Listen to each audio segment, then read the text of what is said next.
Hey everyone, so we're going to begin building our model on analyst coverage. And again, what we're trying to do is we're trying to understand what are the drivers of analyst coverage, what really truly drives a stock to be covered by an analyst.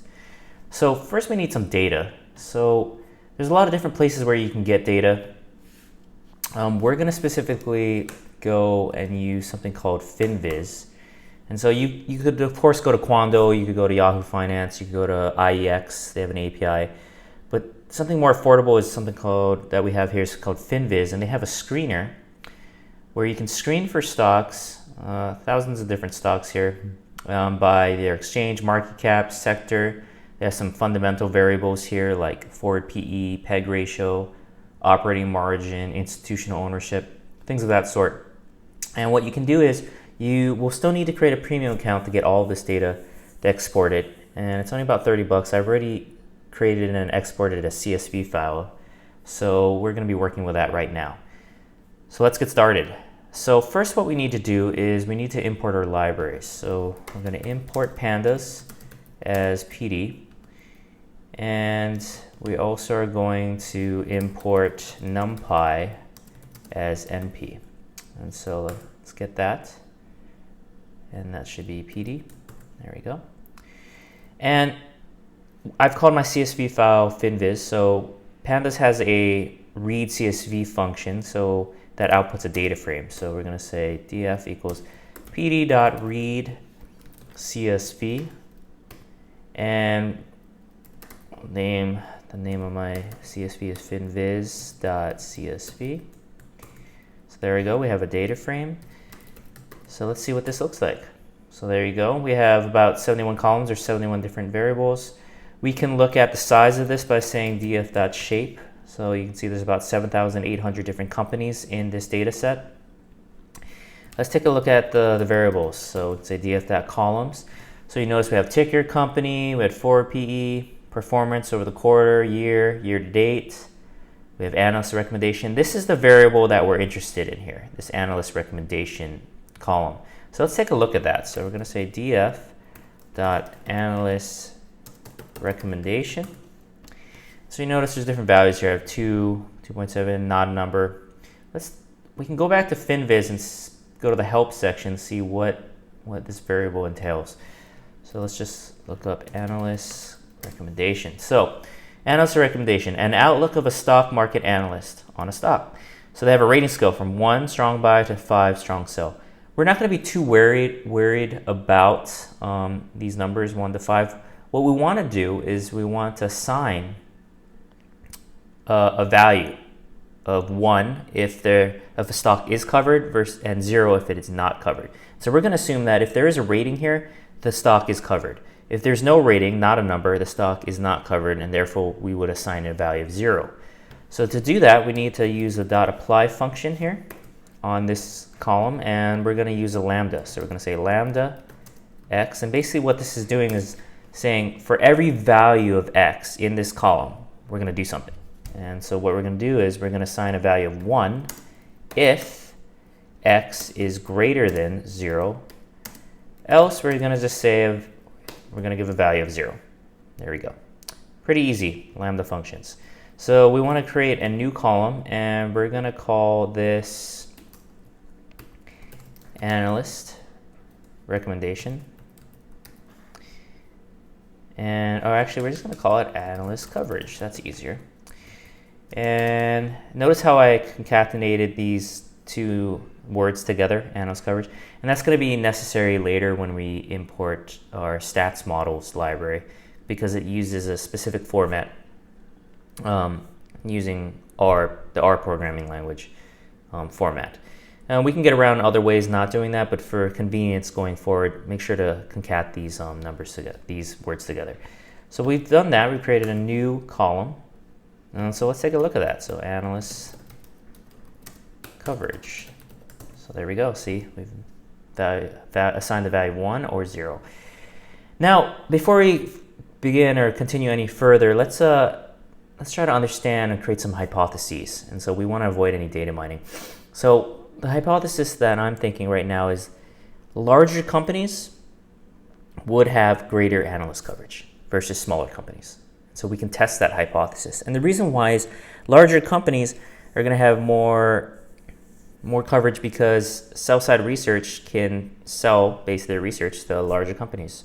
Larger companies are probably going to have more people holding them. Therefore, more people are going to want to read their research. So that's my hypothesis. Let's see if we can test that. Again, to do that, we need to find the market cap variable here. So we have market cap, looks like here. So let's take a look at that. So we have market cap. Now, before we continue, there's something important that we need to understand here, and that is there needs to be a linear relationship between our dependent and independent variables. So right now, our dependent variable is the analyst coverage. Our independent variable is the market cap. And whenever we're doing any type of regression, in this case, this is going to be a probit model if you want to be specific, is we want to have a linear relationship. And to do that, market cap might not exactly be a good measure of a linear relationship between analyst coverage. We want to be able to represent the proportional change of market cap. And to do that, we need to take the natural logarithm. So, and we usually do this is if we believe that the proportional change in the market cap versus the analyst coverage is linear. And so we're going to do that right now. So we're going to take our market cap column and we're going to say dot apply again. And we're going to again use a lambda function. And what we're saying here is for every value of x, what do we want to do? We want to take our numpy library and we're going to take the natural log. So we're going to say np.log 1 plus x. So we've taken the natural log of this column, so you can see what we've done here. There we go. And we're going to create a new column here. And we're going to say that is, let's say log market cap, like so. So there we go. So let's begin building out our model. And so to do this, we can, so there's some other variables that we might be interested in, and for example, maybe institutional ownership and volume have a relationship with analyst coverage. But let's first study this relationship between market cap and analyst coverage. So let's begin to build our model. And so to do this, we're gonna import stats models.